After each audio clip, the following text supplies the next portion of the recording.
What is stress? Stress and mental health. We have learned to manage our stress and balance things, but we haven't learned to really address our stress, and it's stressful.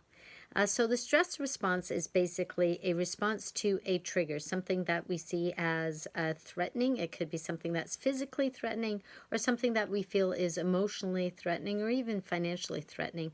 And we respond with the stress response, also known as fight or flight. It's a sympathetic nervous system response, and it basically is an activation system where your amygdala response. Your amygdala is the emotion center in the brain. It's part of the limbic system.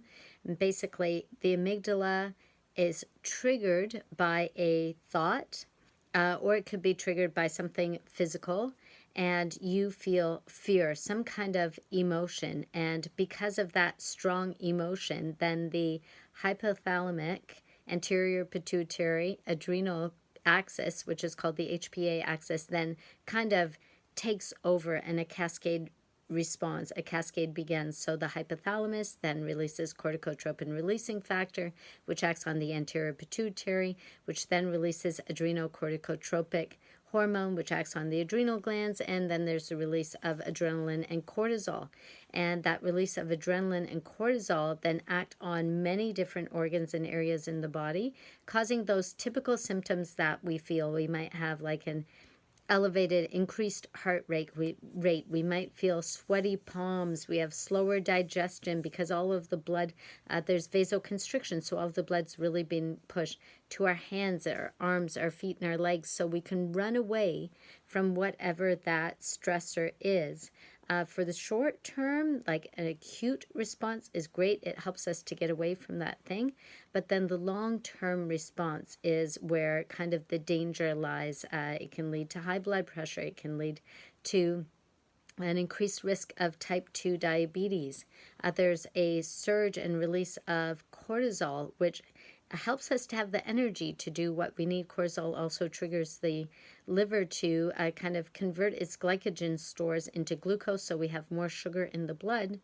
But then cortisol isn't really being used the way that it's needed to be used if it's chronic long-term stress. And cortisol makes it difficult to sleep. So cortisol, also known as the stress hormone, it's high when we're feeling stressed, and it may remain high. And if it's high at night, then it makes it difficult to sleep. And then not getting really good quality sleep can affect our mood. So there's something that interesting that happens with stress and the release of these hormones. It's more the long-term effects. How does that affect our mood, our mental stability, our emotions? Cortisol is released to help us survive. It's a hormone that's released during that fight or flight state, during times when we feel stressed. But what if cortisol is released all of the time? And what if we're feeling stressed all of the time?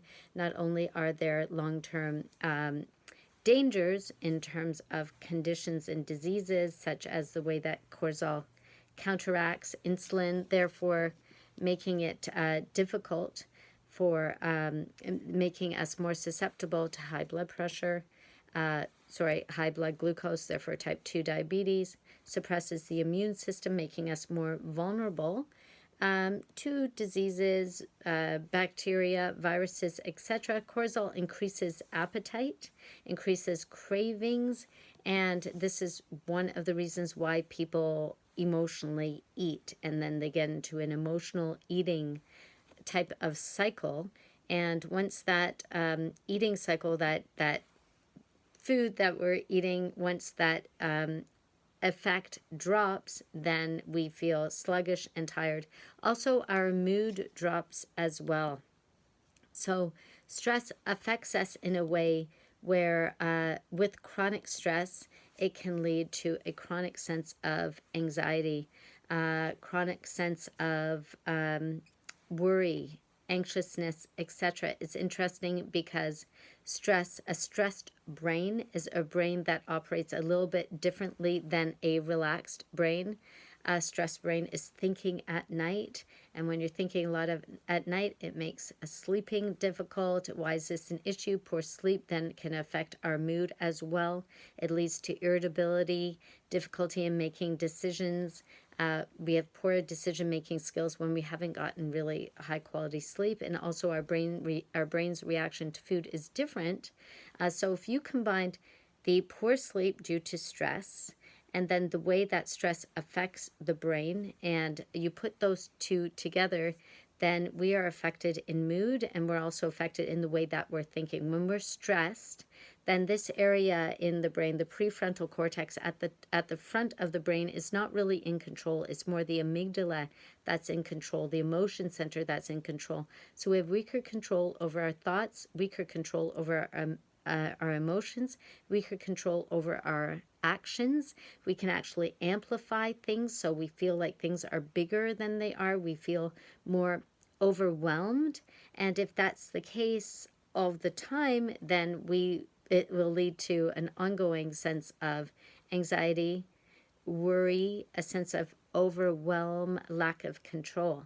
When our brains are unstressed, the relaxed brain is a brain where the prefrontal cortex is in control. So the prefrontal cortex is the area of the brain that is in charge of decision making, rational thought, discernment of conditions, and understanding of scenarios. So the unstressed brain is a brain that is making decisions and kind of viewing the world from the prefrontal cortex. So we have tighter control over our thoughts, tighter control over our emotions, and tighter control over our decision making. Stress, as I said, makes sleep very difficult. And when we are not sleeping well, then we become more anxious, more irritable, and over time we can actually be at risk for depression. And it's interesting because there's a cycle between depression and sleep. When you're depressed, often oversleeping is one of the things that occurs, and it's not high quality sleep as well. And then when you're oversleeping, mood tends to be low, so it tends to go in a cycle like that. When we are stressed out ongoingly, we tend to also experience a lot of fear, a lot of worry, a lot of anxiety, and those emotions then trigger thoughts not just about the present, but thoughts about the past, thoughts about the present, thoughts about the future. Fear, worry, anxiety about the past, the present, and the future. And when we're experiencing fear, worry, and anxiety about past, present, and future, it can actually turn into more of a cascade, more fear, more worry, more anxiety. Stress basically affects sleep, weight, our attitude towards life, and our course of happiness. It causes an increase in cortisol. It blunts our immune system. It makes us more susceptible to disease, and it makes it more difficult to have an optimistic attitude. Disease is definitely connected to our thoughts. I heard a saying once, which was, whatever thought cannot be expressed in tears causes our organs to weep. I've also heard the saying that's popular in mind-body medicine, that the body sometimes bears the burden.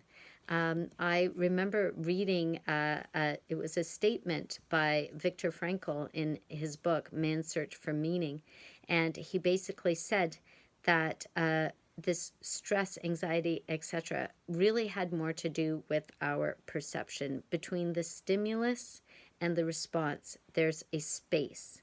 And within that space, we are the ones who have a little more control over the response. That space is our decision about our response to anything. And finding that space between what the stressor is and what your response is, I think really is key to making the changes, to addressing stress and responding to stress in a different way. But there's some things that we can do. Prayer has been shown to change the brain in functional MRIs. Exercise is amazing. It helps us to address stress. It causes the release of serotonin, endorphins, dopamine. They're kind of like the hormones and neurotransmitters that counteract the adrenaline and the cortisol. So exercise is very effective. They've actually done studies on exercise and mild anxiety and mild depression and found it to be just as effective at times as pharmaceuticals. So exercise can really help with mental health challenges and with reducing stress. Relaxation, breathing exercises also can be very effective for reducing anxiety and helping to shift mood and reduce stress. For breathing, so you'll be in a more parasympathetic and relaxed state, out of stress and into rest and digest, or more parasympathetic. You want the out breath to be longer. So your inhalation is shorter, your exhalation is longer. Laughter and smiling can really help with the release of those endorphins, serotonin, dopamine, which help to shift mood. So those are some things that can help with stress and some of the things that can also help with some of our mental health challenges. I hope this was helpful. God bless.